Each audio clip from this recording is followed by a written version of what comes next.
EA Interviews, episode 40. Inspiration, transformation, success stories, and the imperfect action round. 7 days a week. Join Mario Ficini for today's Expert Authority Effect interview. Welcome, Expert Authority Nation. We got another great episode for you. I am excited to bring up P.J. Dixon from P.J.'s Wisdom.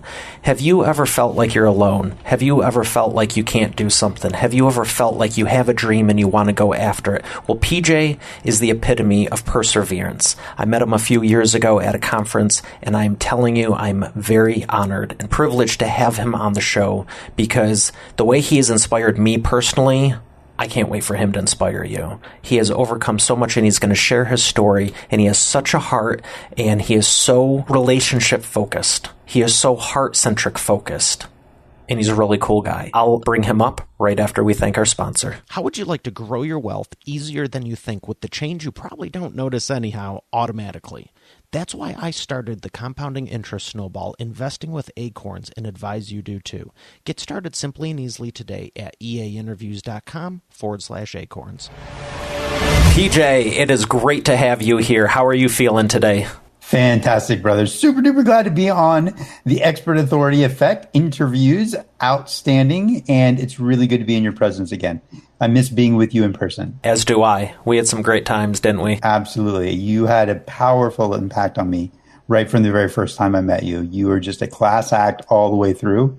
And I appreciate the influence that you've had on me throughout our friendship. Well, I appreciate what you've done for me because there's been many times that you may have not even known it when you put something out and I was watching you and I wasn't in a good place and I was just like, I'm going to keep going forward. So thank you. Oh, thank you, brother. That makes me feel like I'm doing something correct and right, by everybody listening and by anybody else who might be impacted by the shift that happens in you or anybody else. And that's why I'm glad I have you here today because you do such a great job and you really are heart-centric and making a difference in so many lives. What inspired you to start your business? What inspired you to get into this? I mean, there's so many things you could be doing. Why this? So, I'm a little disabled guy in a wheelchair. So most people may not be able to see. I'm sitting in a wheelchair right now. I'm about 4 feet tall and I was only expected to live until I was 7.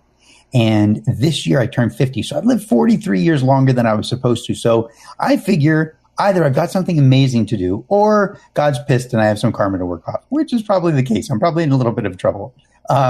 So that aside, like when I was 7, the Muscular Dystrophy Association found me and put me on stage and allowed me to go to fundraising events and talk to the different funders and the different people supporting the Muscular Dystrophy Association.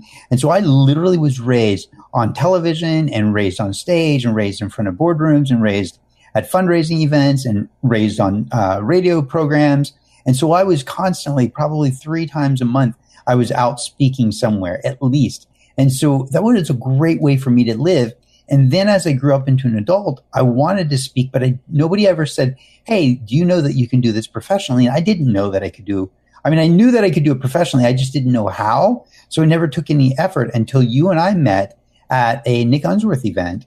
And Nick was so inspiring to me in that moment. And at that time, I said, I don't want to be in the same place that I am next year. And so in December of 2014, I decided to get my first business coach.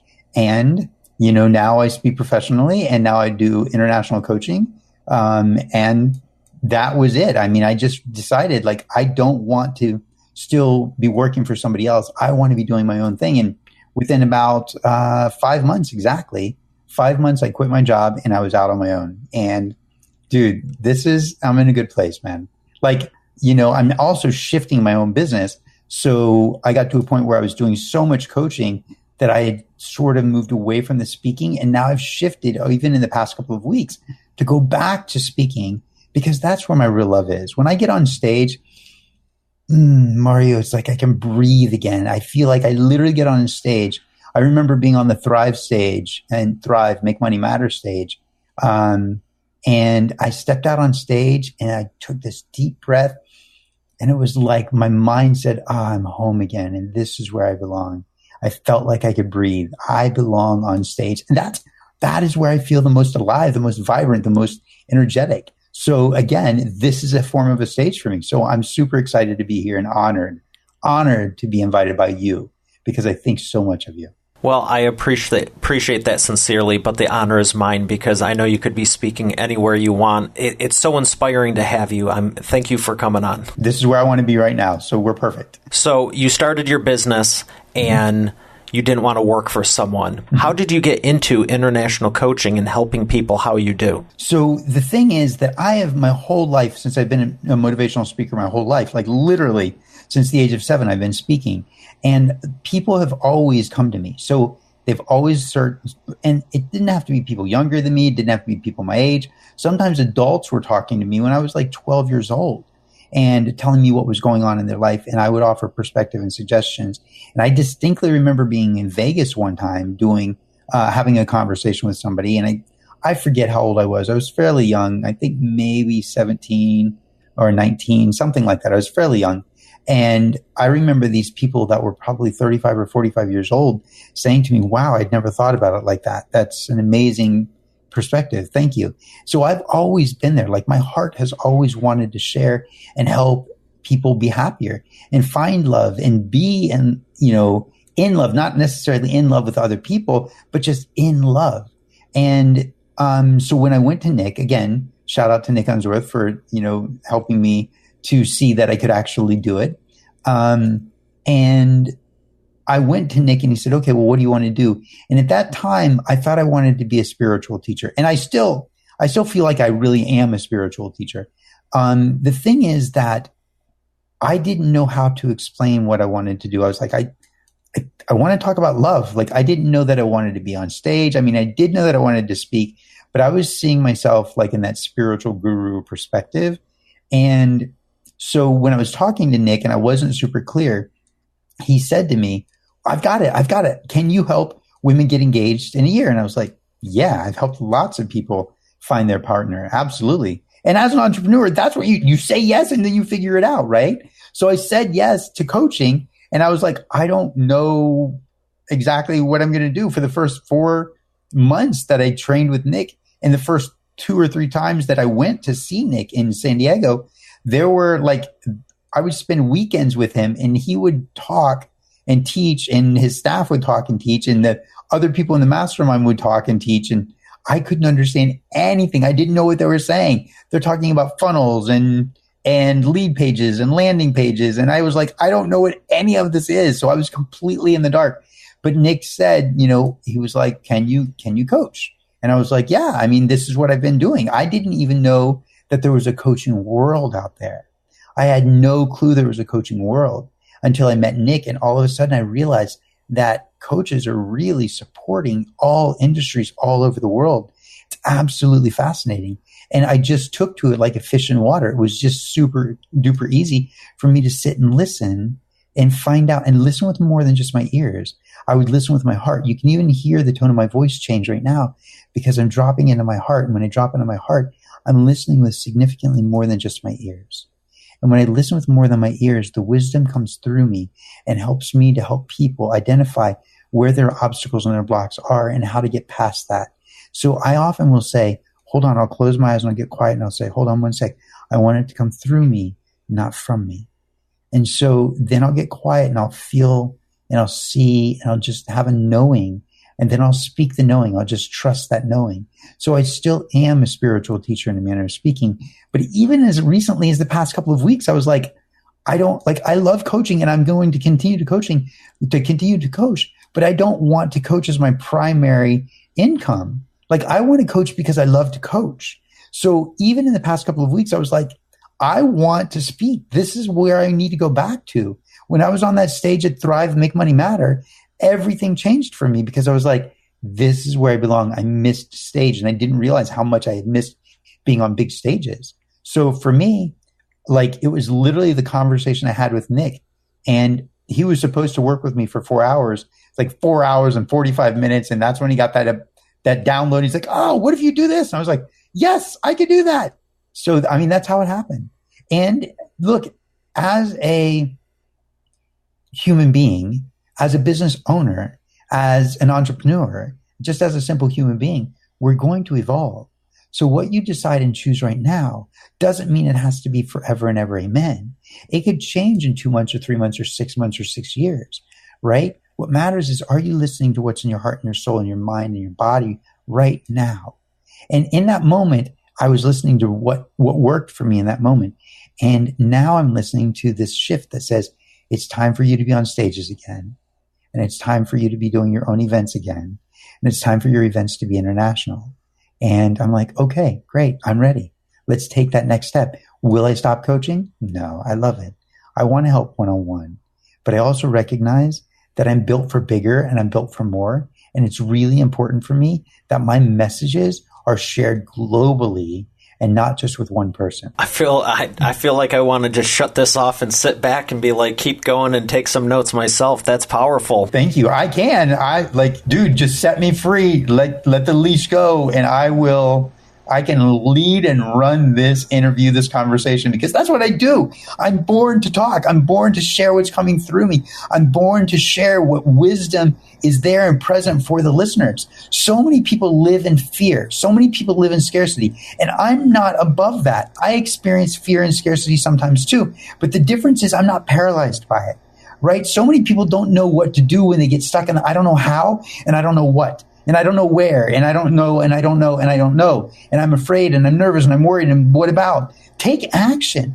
Literally, we can refine what you're doing later. Let's get in motion. That's how you make a change. When I get ready to jump out of a plane, or indoor skydiving, or aqua jetpacking, or climbing in the Grand Canyon, right? Whatever it is, and I'm literally a physically disabled dude. I'm like 75, 80 pounds, maybe. I have a crazy curvature in my spine, so much that if I'm not hooked to the back of my wheelchair like I am right now with my shoulder blades holding my back straight or relatively straight, my back sags and I drop forward. My belly button touches the seat between my legs that I'm sitting on. And I'm super duper skinny. I can't lift my arms, but I still do all these crazy things.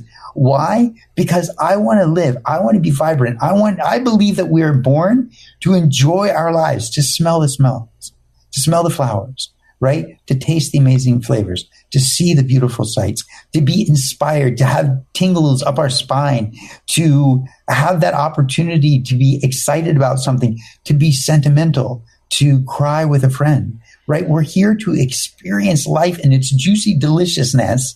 And when I do the scary things, even if it's so scary as to pick up that phone and call and say, hey, I'd love to get on your stage and speak, or if it's jumping out of a plane, whatever it might be scaring me in that moment, that's when I take a breath and I can shift in my brain.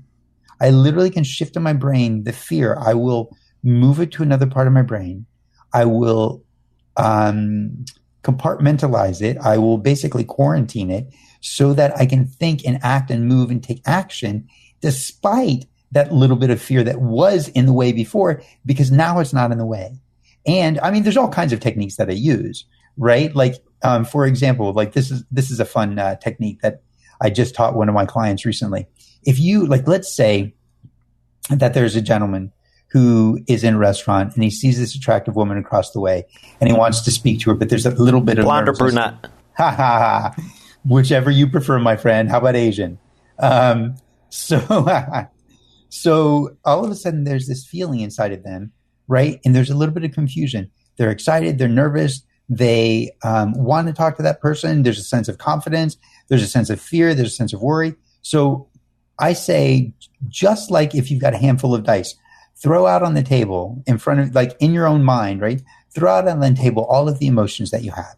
Look at all those emotions: excitement, confidence, pride, courage, and then look at the other ones: fear, nervousness, worry. Ooh, okay. Fear, nervousness, worry. Reach out in your mind, because if you do this while you're sitting at the table with your friends, they'll be like, what are you grabbing for? There's nothing there. So in your mind, reach out and grab the fear, nervousness, and the worry and the doubt, right? And pull those in and put them with your hands under the table. Maybe think about pulling them in, scrunching them down, squeezing them all together, right? And then just throwing them over your shoulder or throwing them behind you or dropping them on the floor and kicking them with your heel to allow them to roll behind you. And then rub your hands together like you're rubbing some dirt on it. And then what you have in front of you is the confidence, the courage, the pride, the joy, the excitement. And then breathe into those, or breathe those up and let them come back into your body.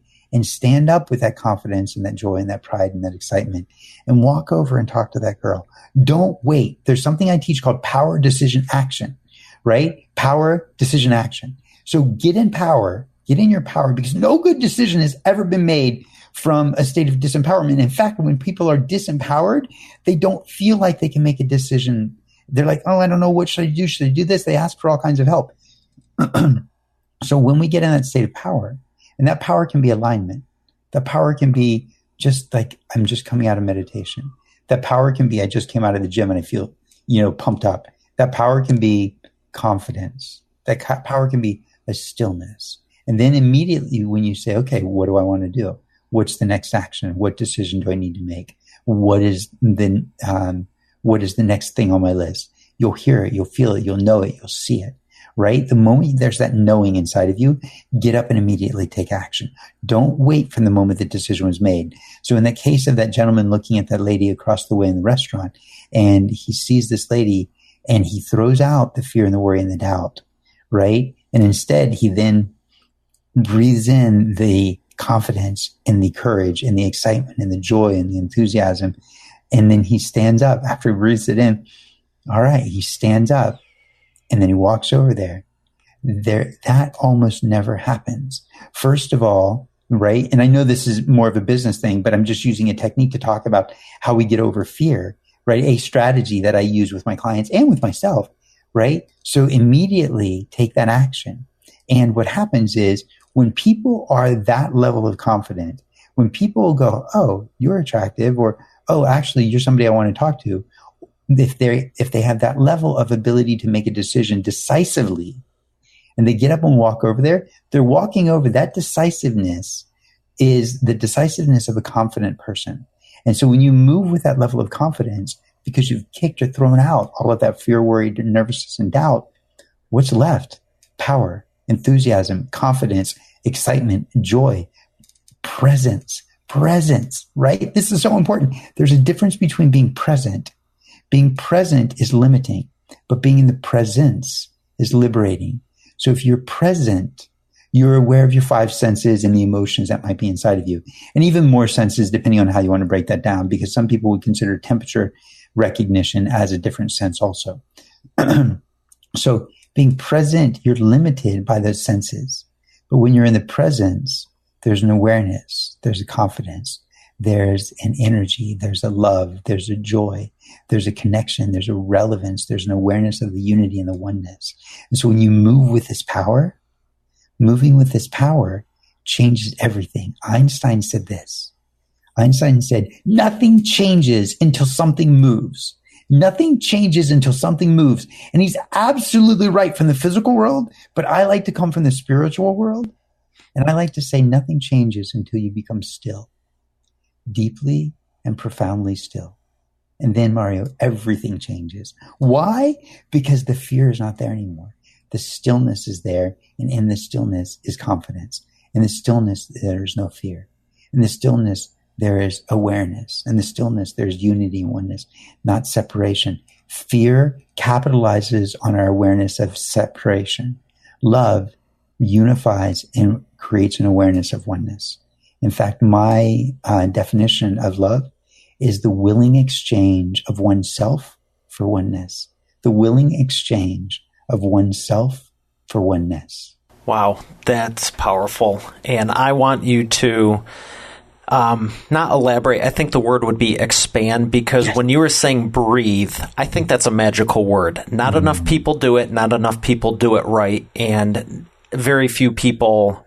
Well, I don't want to say very few people, but I think more people should meditate and have the benefits of that. So, are you open to taking us through a 1 to 2 minute exercise on helping with the breathing? Because when you were just talking about it, and I'm trying not to knock the mic and all the stuff around the room here, but I literally wanted to just like grab some dice and start throwing stuff around, like stuff like that. But I totally was visualizing it, and I want it. I mean, I'm sure everyone else will want to, but I would like to myself. So absolutely. I would love to do this. Absolutely. 100%. So in fact, you had asked if I would take you through a 1 or 2 minute exercise on meditation. But it sounds to me like you're interested in me taking you through a 1 to 2 minute exercise on releasing fear, worry, and doubt. Or because I said that? Well, that's not what you said. But when you started talking about throwing the dice, right? That's what I was envisioning. Holy spokes! I guess I just signed up for this. But if we can walk over crushed glass and break boards, right? Why not?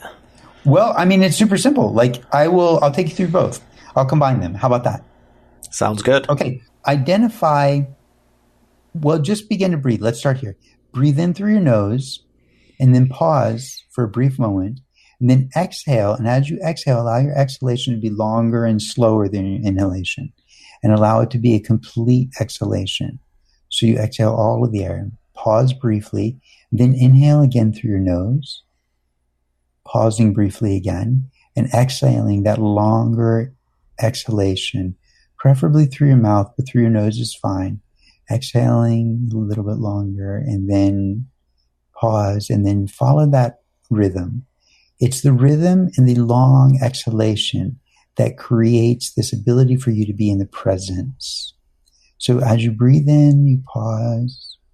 And then as you exhale, it's an elongated exhalation that really allows you to exhale fully and completely. And now, as you're doing that, continue to breathe in such a way. Now, you may not have the same experience that I just spoke of a moment ago. So find something in your life that you have typically up to this point been nervous or worried about or scared about. And if there's something that's coming up for you, see if you can throw out all the emotions around that. Explore all of the emotions around that. Throw them out on the table like dice. Or see a chart, like a bar chart, go pop up in your mind. So you might see dice, and as you throw these dice out, you might see different emotions. So there might be fear, there might be angst, there might be nervousness, there might be worry. Or if you're also aware of the positives, you might also feel excitement, enthusiasm, curiosity, wonder, right? And you might see these on a bar chart, or you might see these as dice.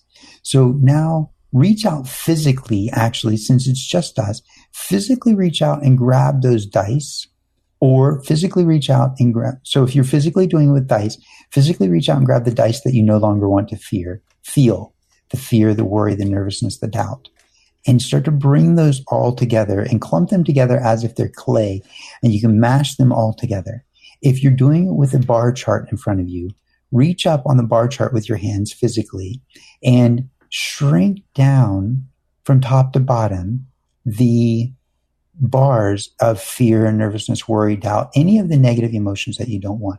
And as you shrink them down between your thumb and your first finger, or between your whole hands, between both of your hands, all I want you to do is squeeze them down as much as you can. And literally, I see that you have something in your hand, which is great, and throw those emotions over your shoulder. Just literally physically toss those emotions as if you're actually holding something in your hand. Mario is actually holding something in his hand. But if the people are listening and they're not holding anything, throw over your shoulder those emotions. Just literally throw away the fear, the worry, the nervousness, the doubt. Perfect. Now, keeping your eyes closed and continuing to breathe in through your nose, pause, and exhaling through your mouth. Now reach out and feel those dice of the positive emotions. The joy, the enthusiasm, the excitement, the opportunity, the encouraging feelings, whatever the positive emotions are that you're feeling. And start to, every time you breathe in, watch them come closer and closer to your heart, closer and closer to your chest. And every time you exhale, watch them grow and get bigger. So you're going to breathe them into your chest and into your heart and into your body. And every time you exhale, they're going to get bigger. And so they're going to fill your body. You're going to be filled with that confidence. You're going to be filled with that joy. You're going to be filled with that enthusiasm. And if you're playing with the bar chart in front of you, with your hands, reach up and make the bars wider. Pull them forward and make them three-dimensional. Play with them, and if they're at 60 or 70 or 80%, make them go up 5 or 10%. So expand them, make them get bigger, make them get taller, make them get thicker, make them get more three-dimensional. And as you do this, you breathe those bars into your chest and into your heart and into your body also. And then when you exhale, they get bigger, they get heavier, they get fuller. So you get more filled with the confidence. You get more filled with the joy. You get more filled with the enthusiasm. Feel them in your body. Literally identify, where do you physically feel them? Are they in your chest? Are they in the upper part of your chest? Are they in the lower part of your chest? Are they in the center of your chest? Are they expanding? Are they in your tummy? Are they in your mind? Are they in your brain? Where do you see them? Where do you feel them? And really integrate those. Feel them integrate into your physical body. And as you feel them integrate into your physical body, breathe in to help them integrate even more. And when you exhale, allow them to flow to your extremities. Allow them to flow to your arms and your legs and your head. Allow them to flow to the front of your chest and to your back. And every time you inhale, let them integrate more and more into your physical being, more and more into your mind, more and more into your throat and your mouth and your voice box, more and more into your eyes, more and more into your heart, more and more into your stomach. Every time you inhale, they integrate. And every time you exhale, they expand, they get bigger, and they spread out more and more in your body. Now take 3 breaths of integrating and exhaling and allow them to really solidify and be you. Allow them to become you. Allow that confidence to become you. Allow that joy to become you. Allow that humor to become you. Allow that presence to become you. And after your 3rd breath, open your eyes. Whoa. How was that? How was that? Gosh. How was that when you threw away the negative feelings? What were you picturing or feeling yourself? And then were you able to see those, the dice on the table, for example, and the negative emotions? How was that for you? So, straight up, I was thinking about money. Okay, perfect. And, large part of business. Absolutely. And the attachment from the past and what I was told growing up versus what I know to be true now and have experienced. Yes. But you're always fighting it. Sure. And I really don't like it because I've been on both sides of it, and one of them is drastically better and it doesn't change you. And it was like dark and angry, and I'm going to have to go back and see if I can hear anything or see anything. That's right. But I could feel it. Yes. And I heard you say, I see you gripping something, and I just wanted to rip its frickin' head off. Yes. And thankfully I had a cord on the desk here, so that's good. Mm-hmm. But the second I got rid of it, everything went, and it was like a kaleidoscope on just all these lights and all the good stuff I've experienced, like when we were in San Diego, and friends and family members and people I care about, and all the stuff I've been dreaming about doing that's on my reality list, not just a dream list. I started seeing me doing it this year. Yes. More than I ever have. And it literally did not stop. And one of the thoughts I had was, I hope to God he tells me when to open my eyes, because I'm going to do this and I'm committing to it. Yes. But thank you for telling me when to open. And it was going like crazy. Everyone I've thought about, everyone I've put on the list to have on the show to showcase how awesome you are, like you, just started coming to me. And I saw them, and then in the studio, and here's one I'll share. I want to do this live from the boat from the middle of the lake or ocean. Yes, me too. I love that. Yes. Ocean cast, lake cast. Yes. There's whatever. There's nothing stopping us. There's all these possibilities. And I don't even want to ask the question about how have you transformed, what's been your biggest success story? And I'll let you get into it, but whatever it was before, I think we just had a new one with me personally, and I thank you. My pleasure, brother. And so it's this idea that we're working with the nervous system and the body and the emotional body and the brain. And so when we throw that over our shoulder, or we drop it and kick it behind us, we rub our hands so it's not connected to us anymore, right? Whatever we're doing to release it, the mind goes, yes, I'm free. I can be free. I can expand and grow in the way I want to. We are born to evolve. We are born to express. Can I tell you another story real quick? Go for it. Okay, so I like to jump out of planes, indoor skydiving, aqua jet packing. I train in martial arts. I've trained for almost 30 years now, and I probably taught 21 years. And so I love all of these kind of physical things, even though I physically can't move. Like I can lift my shoulders, as you can see, but I can't like lift my arms. So I still find a way to do all of these amazing things. So I decided that I wanted to go indoor skydiving, which I'd wanted to do for a really long time.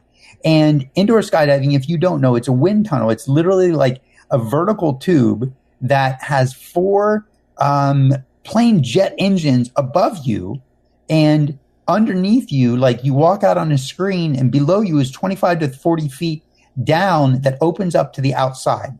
And it sucks in, those jet engines suck air up and through that tube, and it creates this pressure that blows you up. So it feels like the jet engines are below you, blowing you up, but they're actually above you, sucking the air up and through.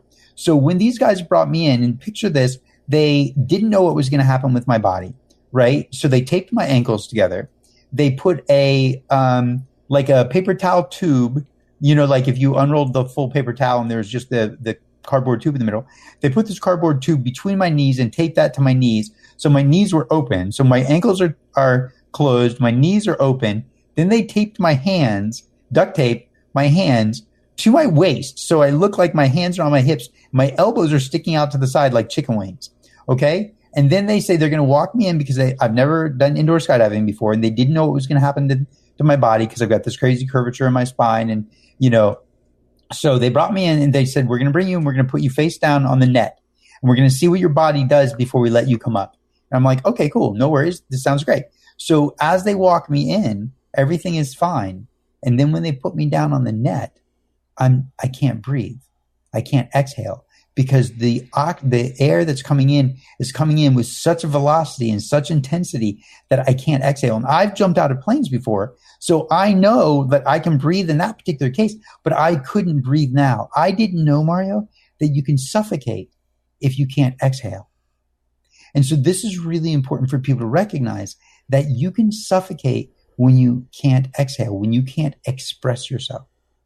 And so I'm telling these guys, I'm trying to talk, but even if I could exhale to talk, they couldn't hear me because they have earbuds in, they have helmets on, and there's 4 jet engines above us, right? And they're behind an actual mask. They actually have a screen on their helmet that's actually a screen. So they can't hear me. And I'm trying to say, get me up. You have to get me up. You have to get me up in the air. I can't breathe. And they can't hear me because, first of all, I can't express.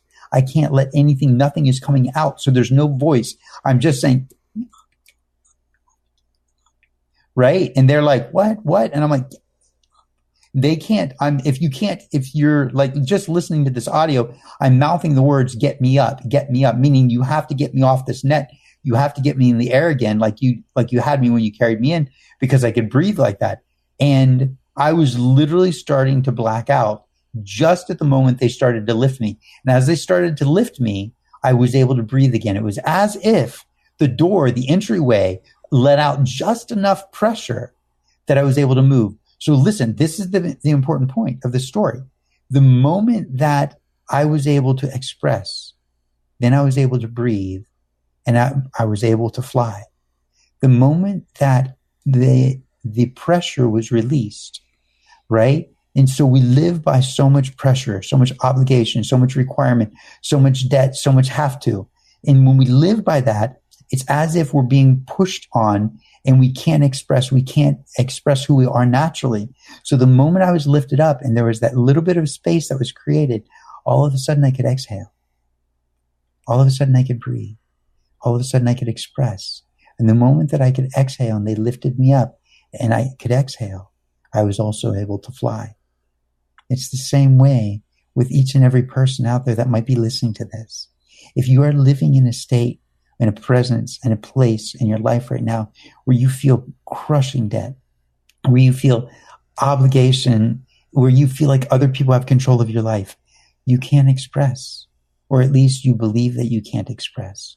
You get to find a way to create some distance, some space, get something off of your obligation plate, find some distance between the people or the situations or the events that you feel are oppressing you, and recognize that you're making the decisions to allow this to happen to you. So when you start to move away from that, you create space. When you create that space, all of a sudden, you can breathe, you can exhale, you can express. And when you can express, you'll begin to fly. I promise. That's powerful. Thanks, man. I definitely know where you got the name PJ's Wisdom from.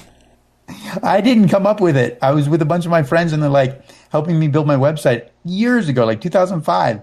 And I was like, I don't know. What should I call it? And they said, let's call it PJ's Wisdom. And I was like, okay, I guess that's good enough for now. And here we are, 2019, PJ's Wisdom. And funny, when I was a boy, people would say, you should be a teacher. You should be a teacher. You should be a teacher. And in my mind, I would say, yeah, but not that kind of teacher. Meaning I didn't want to teach math or science or English. But I knew that I wanted to be a spiritual teacher. Even as a little boy, I would talk about spirituality, but I didn't know how to put it in words. When I was a kid, I didn't know what it meant. I just knew that I wanted to be so recognized around the world that if something needed to be done, we could use my face and my influence to make the world a better place. Well, I'm glad you wanted to do that because, you, like I said before, you've definitely impacted my life. And even now, I was excited to have you on, but holy smokes. So thanks, brother. I appreciate it. I think you're very kind. My pleasure. So you're talking about having that crushing feeling, with your clients, with your business, with all the pressures of this, that, the other thing. What would you say is probably the number one thing you come across where people, what do they encounter in their business that holds them back, would you say? The biggest thing is people don't know how, and so they don't take action. Well, I don't know how to do that, right? I don't know exactly what I want. So they don't take any action, right? In the limbic system, we talk about the fight or flight response. But the thing is, the limbic system has really 4 responses. It's fight, flight, freeze, or feigning death. Freezing is what most people do in this particular case, right? In their business, if they don't know how, they don't take any action. If they don't know what exactly they want to do, they don't take any action. They freeze. Well, I got to figure this out. I'm going to talk to a bunch of people. When you become an entrepreneur, especially a young budding entrepreneur, brand new, what often happens is if you've worked for 5, 10, 20 years of your life, you ask your boss, hey, boss, is it okay if I do this? When you become a young and budding entrepreneur, you are your own boss. But the problem is most people think, I don't know how I'm going to do this. I don't know what exactly I'm supposed to do. I don't know how to do it. And so they start asking other people. What do you think? Should I do this? They're still looking for a boss. They're still looking for somebody to give them the approval to take the next step. They're still looking for that opportunity to decide for themselves, right? Or to actually take action, but they're looking for somebody outside of them to make that decision. Don't do that. Get in motion. That 80-20 principle, right? The 80-20 Pareto's law, right? Pareto's principle, I think. But anyway, Pareto's law, I think it's called. So it's the 80-20 principle, which is 80% of your success comes from 20% of the input. Now, it's not always 80-20. It's not always a perfect match right there. It could be 90% of the good things in your life are coming from 3% of the input, right? Maybe you have an amazing, amazing relationship and it's coming from one partner. And your life is so filled with so much laughter and joy and love and excitement and adventure and romance because of one person, not because of all of these other people. But there's so much amazing things going on in your life. And also, simultaneously, it can be flipped where 80% of the negative is usually coming from a minority also. So if you look at this I don't know how to do it, I don't know how is a minor thing. Let's get you in motion and we can figure out how later. Let's get it 80% right, which is a slightly different 80-20 that I'm talking about. But let's get it 80% right, and then we can worry about the other 20% later. Get in motion. Even if you're doing the wrong thing, do the wrong thing so that you can go, wow, this doesn't work. Let me refine. Now that I'm in motion, I can refine. But if I'm not in motion, there's nothing to refine, right? Again, with my disability, if I'm in martial arts, if I'm in class, and I have one of my students punch me or kick me, or it's somebody I've never trained with before, and they, let's say I'm at an event and people go, you can really do martial arts? And I say, yeah, come up and I'll show you. And somebody will come up on stage, for example, and I'll say, go ahead and punch me. And they're like, punch you? I'm like, yeah, here, you can even grab my shirt if you want so I can't get away. right? So grab my lapel and punch me. They'll like do this real slow, like awkward, weird punch. Like it's not a real punch. You know what I mean? It's like they just straighten their arm. It's not like there's no energy. There's no life to it. But if I would bring up one of my students and they would actually put some life into it, they would actually punch me. Now I have something to work with. Now I can refine what they're doing. Now I can change their movement. Now I can capitalize on the energy that they're bringing. You can't refine and change something if you're not in action. Get in action. Don't worry about the how or the why. One of my very, very, very good friends, he is so intelligent, but he's so intelligent to a detriment. He's so intelligent to a detriment that he can't take action until his brain has processed all the possible actions that need to be taken and probabilities and possibilities and errors and corrections for the next 5 to 10 years. So he gets stuck in his own thinking. He gets paralyzed by the what if and the hows and the how am I going to handle that? And let's just get in motion. And once you get in motion, we can refine and fix it, because in motion means energy. Energy means now we can shape it. We can do something with it, but we can't just do something with thought. And if you're not sure what or how, you may not take any action. And it's that fight, flight, or freeze. And freezing is the worst thing for an entrepreneur. And in fact, freezing is the worst thing for a relationship. Sometimes it can help. Stop. Don't argue, right? Freeze in a moment. Rethink.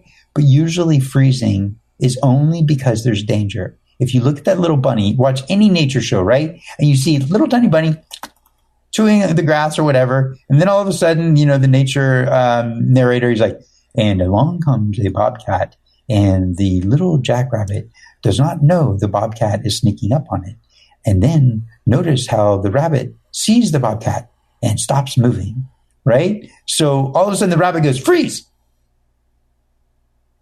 Maybe the bobcat didn't see me. So I'm not going to move. I'm not going to move. I'm not going to move. And I personally have experience with this. I've literally walked up on a bobcat and I was like, eek, this is a bad idea, right? So literally the rabbit will freeze. And then when it realizes, uh-oh, the bobcat has seen me, then he'll take off. Because the rabbit's not going to fight the bobcat. It's going to flee. It's going to flight. It's going to run. So we got to get you in motion, right? If you're asking me, what's the biggest thing that the people that come to me that have businesses run into? It's not knowing how and not knowing what, so they take zero action. That will kill them. That will kill their business faster than making a mistake. Make a mistake and then make it right. Make a decision. Again, quoting Nick Unsworth, make a decision and then make it right. Now, on the opposite side of freezing and not taking action, yes. Obviously, you can take people through a transformation and have massive breakthroughs. What is one of your biggest success stories to date that someone was in a bad place, they came to you, and now they're not, let's say? I love this. I've used this example in other podcasts, but I've never had anybody ask me that question. I'm trained in NLP, neuro-linguistic programming, and so I use NLP with my clients a lot. And I have used it for probably 3.5 years now. And it is absolutely amazing. What will take a therapist 12 to 15 years to help somebody get through will take a skilled NLP person maybe 12 to 15 minutes. So I had one of my clients who was in the military. And at the time he was in the military. And he had been in Afghanistan. He had been in other war zones.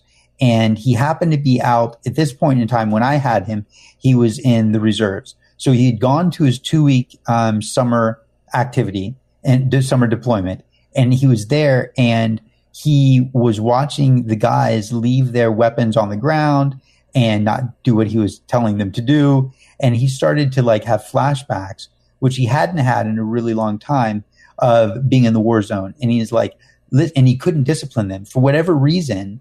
His commanding officers were not allowing him to discipline as their commanding officer. And they were like, you can't do that. You can't do this. You can't. All of the options that he had to discipline them and to teach them, he kept getting his hands tied. And so this image kept replaying and replaying and replaying in his head of being on the battlefield and watching people die, right? And so he literally started having these flashbacks. And so he wound up in a post-traumatic stress disorder situation. They sent him home because he kept telling them, look, if you do this on the battlefield, you're going to die. You cannot be separated from your weapon. You need to have it at the ready all of the time. And they were like, whatever, dude, this is just too, like, they had no clue what real war was like. And he wanted to be a medic. And he was actually training to be a medic and had used it, his medic skill set on the battlefield. And he didn't want, as a medic, you want people to heal. You want people to live. You want people to make it, right? So you're not out there wanting to like shoot the bad guy. You're the guy who wants to make sure everybody lives. And he was really, really struggling with being able to shut that off. So they sent him home about a week and a half early. And they had told him, they're like, you are literally going to have to go to 2 different therapists, psychologists. We're not sure how long it's going to take you, but they were literally getting him ready. And I said, no. And he had called me and said, hey, I'm back early. I'm experiencing some PTSD. Can we do a call? And I was like, absolutely. So we get on a call and he's telling me this whole story. And I said, no, you don't. He's like, what do you mean? What do you mean? No, I don't. I was like, you're not going to have to see any therapists. We're going to take care of it right now. And he's like, no, I have PTSD. They're telling me I'm going to have to see at least 2 therapists, 2 psychologists, and they want to start me next week. And I was like, no, you won't have to. You're fine. I'm going to help you get rid of it right now. He's like, what do you mean you're going to, you can do that? And I was like, yes, we can do that. So in about 15 minutes, we completely removed his PTSD, and he had not been out of the house in, I think, a week, because he took about a week to call me. Right. And I was like, oh, you're home early. And he's like, well, I've been home for about a week. Hadn't been out of the house in a week, hadn't driven his car. And I was like, okay. And he's like, literally in the middle of it, he started laughing. Because of the technique that we were using. And he's like, this is amazing. So I kept taking him through it because I wanted to make sure we really cleaned it out. And I was like, okay, good. How are you feeling? He's like, I feel amazing. I feel free. I feel light. I feel like I haven't felt in a really long time. I was like, okay, go outside. He's like, go outside? And I was like, yeah, go outside. And he walked outside. And he walked around the corner of the buildings. He walked in and out of cars, and he came back in and he's like, dude, I'm not worried about like IUDs or not IUDs. EOD, IEDs, improvised explosive devices, right? And not IUDs. Mm-hmm. He should be worried about those. And he came back in and he's like, and my flowers out front have bloomed. And he's like, I feel amazing. I feel so light. I feel so relaxed. 15 minutes to handle PTSD. Now, it may not be the same for everyone with PTSD. It might be a series of a couple one-on-one calls, right? Or one-on-one sessions. But PTSD is something that happens because the unconscious mind is ruminating, going over that same image over and over and over again. And the conscious mind is out of control. And so that's where the fear and the anxiety start to come, because we feel like we're not in control anymore. And so I just helped him to regain control, and we shifted what the unconscious mind was doing. And as soon as we did that, all of a sudden he was set free. And literally every time I talk to him, I'm like, how are you feeling? He's like, I feel amazing still. I can't believe. He's like, I didn't have to go to the psychologist. I feel great. And he actually made a decision to leave the military and go full-time to college so he could become a nurse. And he's incredibly happy. Good for him. Yes. That is an inspirational story for sure. Thank you. And I'm sure you have dozens more like that. I'm very, very fortunate. I am very, very fortunate. So obviously you provide the breakthroughs, and you alluded to it a little bit earlier, but it's not just the one-on-one that you do. Yeah. What has speaking done for your company? You know what? Speaking, I've literally never marketed and advertised. Speaking on all the podcasts and all the summits and the stages, and just being authentic and doing the best that I can for my one-on-one clients. The more people that see me, people just refer me, or they see me on a podcast or a summit, and they find a way to reach out to me, and they say, hey, I'd love to be able to talk to you and jump on a call with you. And so I'll chat with people 20 minutes, 45 minutes, an hour and a half sometimes. And people just sign up with me. They just say, I want you to, to coach me. I believe in you. I trust you. I feel safe with you. That guy that I just mentioned, he had literally signed up with the Tony Robbins organization. And when he talked to me, he called them back and said, I want to get my money back because I want to go with somebody else, because he felt the connection with me. And it's because I showed up with this level of authenticity and I spoke his language. And he liked that. I could speak medical terminology with him because that's stuff that's fascinating to me too. I could speak military because some of my teachers have been military. And so that worked for him. And so for me, speaking from stages, whether it's live stages or podcasts or summits, because these are all stages, it brings clients to me. And it really, for my business, more than anything, it gets my message out there of love, of transformation, of you were born to actually live and love your life, right? Live and love without limits. That's what I like to say. So when you're able to live and love without limits, all of a sudden life becomes so rich for you and so rich for your friends and family because of the way you show up for them. So the next part is, how has video impacted your business? For me, video is critical because I'm not a writer. I can write, so I could do a blog. I do write for Positive Tribe magazine right now. It's not my favorite thing to do. I'm a good writer. I just don't like to write. I haven't actually written a full book yet. I've got books started. I did co-author a book. I'm co-authoring another book right now, but I'm just not a writer. It's just not my thing. So for me, video is a way of being able to get information out to people, share. Gary Vaynerchuk says, he wrote a book called Jab, Jab, Jab, Right Hook, meaning give, give, give, give, and then ask. So for me, video from my end gives me a great way to distribute content and share wisdom. And if I look at it differently, we can also look at it in terms of video has allowed me to be able to do summits and podcasts like we're doing right now, live as well as, pre-recorded. But also it gives me a chance to be able to look at my clients. Because I might be in Tucson, Arizona, and I've had clients in France, I've had clients in Africa, I've had clients in Turkey, I've had clients in Singapore, I've had clients in Canada. So I've had clients all over England, I've had clients all over the world. And because of that, the video allows me to actually look at them and watch their facial expressions. So when somebody says, no, I'm having a great day, and they sort of twitch or, their face like scowls funny. I'm like, what was that? They're like, what was what? And I was like, your face just did this weird thing. I'm like, let's talk more about that. Are you really feeling that? And so the video has allowed a two-way conversation for people who have never met me before to see me and go, you know what? I like you and I feel like I can trust you. And so video, like we can do it across the phone. But video allows people that are not in the same vicinity to connect. We live in a remarkable time right now where the world is becoming smaller. And that is largely because of technology. Video like this and Zoom and Wirecast, right? Is that right? Yeah, Wirecast.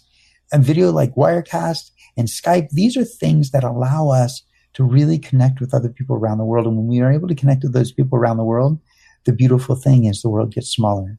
And we're able to love more deeply, and we're able to make friends around the world. And all of a sudden, the differences that we thought were there just dissolve. They're not there. There's only sameness. There's only oneness. There's only love. There's only kindness. There's only friendship. Absolutely love it, brother. I appreciate you for sharing this. So PJ has given us his wisdom, and we're just getting warmed up. This is just the first part. I love it. So we're going to thank our sponsor, and I'm going to bring him back for the imperfect action round. He has said this theme the entire time, and we're going to expand on it in the next part. Invest automatically, save for later, and spend today. That's why I love Acorns. I used to think spare change didn't make a difference and saving and investing was an old-fashioned manual process. It's not. And it's a game changer. If you're not leveraging compounding interest in your business and life, automatically you're missing out. Acorns not only makes saving and investing easy and automatic, it makes it even more valuable by investing with diversified portfolios, spare change, extra cash, and rounding up everyday transactions. You can even set recurring monthly investments in the amount you desire. To make good great, there is also a debit card option that will continue to help you save and invest even further when you spend. Plus, no minimum balance and overdraft fees. Now, for the cherry on top. They have partnered with 250 plus companies and brands, and growing, with their Found Money program to invest back a percentage into your account with the everyday purchases when you shop. 2 of which you're probably listening to this right now through an Amazon or Apple device. Get started profiting from your everyday life and business simply and easily today at eainterviews.com/acorns. Once again, that's eainterviews.com/acorns. All right, we are back, Expert Authority World, and I am excited to announce this is the first time on the new show I'm going to be doing this. We are going to take this and make it a 2-parter. PJ has been sharing so much great information. There is a ton more. We don't have enough time to get through it on one episode, so we're going to transition this. Come back tomorrow, and you'll hear part 2. Thanks for joining us for part 1, and can't wait to finish this off with you tomorrow on part 2. You're already successful. You've worked hard to get where you are. We both know it wasn't overnight and hasn't always been easy. No doubt you're the expert on your subject matter. But do your prospects in your marketplace think of you first as their go-to trusted advisor all the time? ExpertAuthorityChecklist.com is 100% free and reveals the 21 steps to determine if your prospects view you as the expert and authority of your marketplace, or if it's just all in your mind. Important required steps like, do you have a process in place for prospects to self-identify if they qualify for your time and expertise or not? Does your current offer have the 7 components of an irresistible offer required to make it a no-brainer for your prospects? Do you have a real-life paperback book showcasing you as the subject matter expert you can actually hand someone? Get your free checklist now at ExpertAuthorityChecklist.com. Once again, Expert Authority Checklist, to make sure you have the 21 steps covered. It better not be more, but don't leave those 1 or 2 things you may have missing go any longer. Visit ExpertAuthorityChecklist.com and make sure you're being seen as the expert and authority today. Once again, that's ExpertAuthorityChecklist.com. Get your copy now. Spare change? How's that going to make a difference? I know that's what I thought before I started investing with Acorns. Throwing change in a jar is not very leverage and time-consuming, but what about all the transactions you don't use cash for? You know, like majority? Acorns not only invest your spare change automatically with roundups, it also lets you add a preset amount to each transaction regardless. It's pretty inspiring to see how quickly and easily you can end up with a pile of cash instead of a pile of receipts. Get started simply and easily today at eainterviews.com/acorns. Once again, that's eainterviews.com/acorns. Thanks for listening to the episode. I hope you got a lot of value out of it. Let's continue the conversation over in the community, expertauthorityworld.com. We can have discussions, talk about the episodes, and I'd love to get your thoughts on it. Once again, expertauthorityworld.com.